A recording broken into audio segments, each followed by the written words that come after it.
मोदी सरकार की बात करें तो स्लोगन दिया था बहुत हुई महंगाई की मार, अब की बार मोदी सरकार। लगातार 7 दिन से पेट्रोल के दाम और डीजल के दाम बढ़ते जा रहे हैं। महंगाई रुकने का नाम नहीं ले रही है। कभी 70 पैसे, कभी 80 पैसे, कभी 60 पैसे। हमारे बीच में देशराज जी हैं जो कि जे सेल की बात करें गोंडा विधानसभा के अंदर तो उसके प्रभारी हैं। सर, क्या कहना चाहेंगे? बहुत हुई महंगाई की बार, अब की बार मोदी सरकार। देखिए, बहुत हुई महंगाई की बार, अब की बार मोदी सरकार। इसका जवाब तो मोदी भक्ति दे सकते हैं, जो आंख बंद करके ऐसी जगह अपनी वोट डालते हैं कि जिसको उनको वोट का मूल्य ही नहीं पता है। जी, कि डे बाय डे पेट्रोल के दाम बढ़ते जा रहे हैं।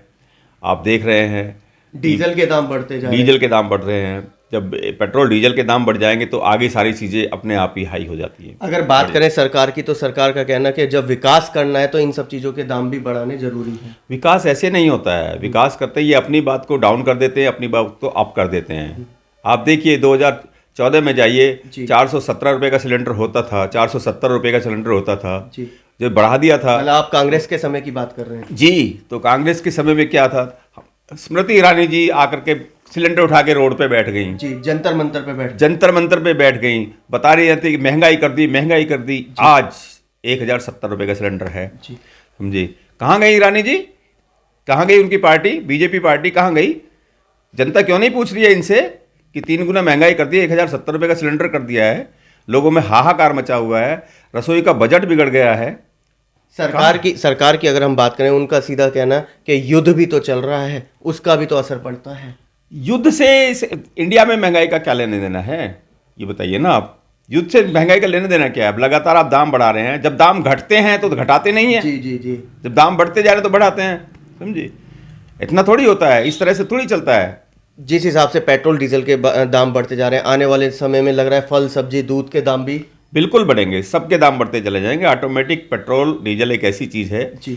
जब इसके दाम बढ़ते हैं तो ऑटोमेटिक सारी चीज़ों के दाम बढ़ते हैं। देशराज जी, ऐसे में सवाल ये उठता है कि आम आदमी पार्टी क्या कर रही है इस महंगाई के मुद्दे को लेकर के? क्यों नहीं जन जन तक पहुंच रही? आम आदमी तो जन जन तक पहुंच रही है। आम आदमी पार्टी तो महंगाई को लेकर के, महंगाई से पहले भी आज भी जितना जनता को राहत देना चाहती है वो दे रही है। राहत की बात करें तो टैक्स में क्यों नहीं, जो द कश्मीर फाइल लॉन्च हुई तो उसमें टैक्स में क्यों नहीं राहत दी गई? ये तो वो बताएंगे ना, जिन्होंने कश्मीर फिल्म को बनवाया है, ये तो वो बताएंगे। अगर उन्होंने कश्मीर पे फिल्म बनवाई है तो क्यों नहीं गोधरा कांड पे फिल्म बनवाते वो लोग? क्यों नहीं यूपी में एक दलित लड़की को जला दिया जाता है रातों रात, उसको 2 बजे दाह संस्कार कर दिया। 2 बजे कौन से मतलब जो क्रिमिनेशन ग्राउंड खुलते हैं बताइए ना। उनको बॉडी भी नहीं बताई जाती फैमिली वालों को, और उसका मतलब अंतिम संस्कार करा दिया जाता है, परिवार वालों को पता भी नहीं होता। तो उस पर फिल्म बनवाइए ना, निर्भया कांड पे फिल्म बनवाइए ना। फिल्म बनानी है तो आपको उनको जनता को दिखाइए। भारतीय जनता पार्टी की बात करें तो वो तो दिल्ली के अंदर आम आदमी पार्टी को घेरने का काम कर रहे हैं पिक्चर के माध्यम से। कहाँ से घेरेंगे? देखो, झूठों का पुलंदा ज़्यादा नहीं चलता है, जुमलेबाजी ज़्यादा नहीं चलती है। आरोप प्रत्यारोप, तब झूठ के आरोप आप जिस मर्जी पे लगाए जाइए, उससे कुछ नहीं होने वाला। अरविंद केजरीवाल जी का कहना है कि पिक्चर को यूट्यूब पे डाल दो, पूरी दुनिया देख ले। बिल्कुल ठीक कह रहे हैं केजरीवाल साहब, बिल्कुल ठीक कह रहे हैं। आपने इतना पैसा कमा लिया उस पिक्चर के माध्यम से, अगर आप जनता को दिखाना चाहते हो तो आप फ्री क्यों नहीं दिखा रहे हैं उसको? जी, आप फ्री में दिखाइए ना उसको।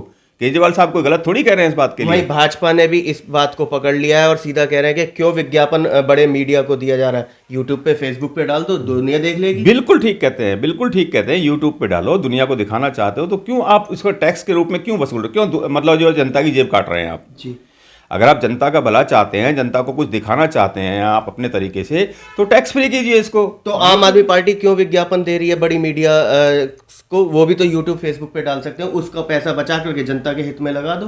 जनता के हित में तो पैसा लग रहा है। हमारे अपने प्रोजेक्ट्स हैं, देखिए एक प्रोजेक्ट 350 करोड़ का होता है, हम उसको 250 करोड़ में बनवा देते हैं। आम आदमी पार्टी 250 करोड़ में बनवा देती है, तो 100 करोड़ जनता का बच गया ना। उसी से तो हम जनता का भला कर रहे हैं। ऐसे प्रोजेक्ट बीजेपी क्यों नहीं लाती है? बीजेपी करती है 3500 करोड़ को 5000 करोड़ में ले जाएगी, जबकि आम आदमी पार्टी जो 3500 करोड़ को 2500 करोड़ में बनवा देती है। इनके पास भी तो प्रोजेक्ट होने चाहिए, ऐसा दिमाग होना चाहिए ना इनके लिए। वो उसी काम को मतलब जो है 10 पैसे में कराते हैं, आम आदमी पार्टी उसी काम को 6 पैसे में करा देती है। ऐसे प्रोजेक्ट लेकर आए ना ये लोग। देशराज जी, अगर हम बात करें हम नगर निगम चुनाव के लिए, आपने पूरी दिल्ली के अंदर पोस्टर लगा दिए कि चुनाव से भाग रही है भारतीय जनता पार्टी। बिल्कुल भाग रही है चुनाव से। संविधान नाम की दिल्ली में कोई चीज़ हिंदुस्तान में नहीं रह गई है। ये वैधानिक बात नहीं करते हैं, संविधान पे कोई बात नहीं करते हैं। चुनाव टाइम से होने चाहिए, उस पर कोई बात नहीं। उनको पता है इनका सुपड़ा साफ होने वाला है। जनता की एक ही आवाज़ है, आम आदमी पार्टी दिल्ली में आनी चाहिए, दिल्ली में है। आम आदमी पार्टी एमसीडी में भी होनी चाहिए, केजरीवाल सरकार एमसीडी में भी आना चाहिए। जी। पूरी दिल्ली के जनता के आंकड़े इनको मिल गए हैं, पूरा सब कुछ पता लग गया है कि इनका सुपड़ा साफ होने वाला है, इनकी जमानतें जब्त हो जाएंगी।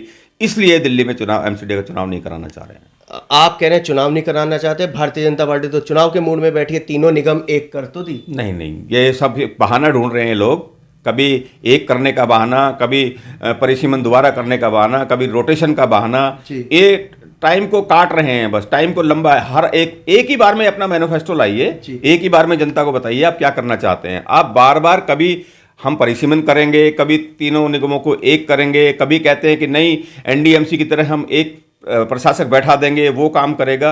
अरे आपने कुछ नहीं कराना है तो आप सीधा बोल दीजिए ना, राष्ट्रपति शासन पूरे हिंदुस्तान में लगवा दीजिए, किसी को कोई पावर ही मत दीजिए आप। ये कौन सा तरीका हुआ कि जब कोई मुख्यमंत्री काम करना चाहता है उसको काम नहीं करने देते, जब उसके पावर में कोई चीज़ होती है वो एलजी के यहाँ फेंक देते हैं, एलजी मना कर देते हैं, केंद्र मना कर देता है, केंद्र फंड नहीं देता, केजरीवाल जी के सिर ठीकरा फोड़ देते हैं उसका। जनता को भ्रमित कर रखा है इन लोगों ने। देश राज्य की अगर हम बात करें तो ये घोंडा वार्ड के अंदर आते हैं, घोंडा विधानसभा में रहते हैं, कैसा काम कर रही है भारतीय जनता पार्टी? यहाँ तो तीनों जगह भाजपा है। कोई काम नहीं कर रही है। हमारे यहाँ हमारे क्षेत्र के लोगों को ये पता नहीं हमारा मेंबर ऑफ पार्लियामेंट कौन है। जी। अगर हमारा क्षेत्र का एमएलए यहाँ बीजेपी से है, वो भी अगर क्षेत्र में घूम जाए तो उसको 4 लोग पहचान नहीं पाएंगे कि ये एमएलए घूम रहा है। जी। निगम पार्षद को तो वो तो कभी घर से निकलती नहीं है।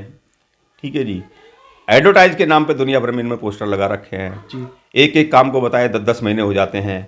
मुझे खुद मैंने एक काम बता रखा है बीजेपी के अपने विधायक जी को, आज तक वो काम हुए नहीं है, जनता में आते नहीं है।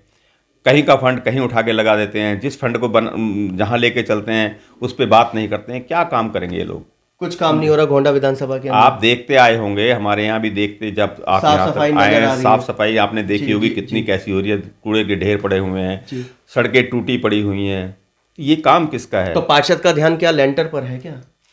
ये तो पहले से ही है। मैं क्या बताऊँ, पूरी दिल्ली की आवाज़ है। तो पूरी दिल्ली जो चेंज चाह रही है बीजेपी को, इसलिए चाह रही है कि ये लेंटर माफिया हैं। एक 10, 20, 25, 30 गज का कोई मकान बनाता है बेचारा कर्ज पानी लेकर के, मजदूर आदमी जैसे तैसे करके। जी। जब उसकी दीवारें खड़ी होती हैं तो उस पर नज़र रखते हैं, बिल्कुल बाज की तरह नज़र रखते हैं। और जब उसका लेंटर की जिस दिन मशीन आती है उस दिन पुलिस भी आके खड़ी हो जाती है, उस दिन एमसीडी के लोग भी आके खड़े हो जाते हैं। पार्षद जी का कहना जेईई जाने मैट जाने, हमारा कोई मतलब नहीं बिल्डिंग डिपार्टमेंट से। ये सब गलत बातें हैं, बेकार की बातें हैं। इनके अपने लोग ही चारों तरफ घूमते रहते हैं, जी। वो सारी खबरें देते हैं। मतलब बंदरबाट चारों तरफ बिल्कुल बिल्कुल बिल्कुल। मेरे यहाँ मान लो मेरी गली में कोई मकान बन रहा है, एमसीडी को क्या पता मकान बन रहा है। इनके लोग घूमते रहते हैं गलियों में घूम करके वो आवाज़ वहाँ तक पहुँचा देते हैं जी वहाँ वो हो रहा है। मतलब खबरें इनके लगे हुए हैं। देशराज जी, ऐसे में जनता से क्या अपील करेंगे? मैं तो जनता से यही अपील करूँगा कि परिवर्तन का समय है। ठीक है, झाड़ू को समर्थन दें। आम आदमी पार्टी को, केजरीवाल सरकार ईमानदार सरकार है, मेहनती सरकार है। केजरीवाल सरकार को एमसीडी में लाएं और भाजपा का सुपड़ा साफ करके इनको बता दें कि एक ईमानदार सरकार जो जनता चाहती है दिल्ली की, वो लेकर आएं।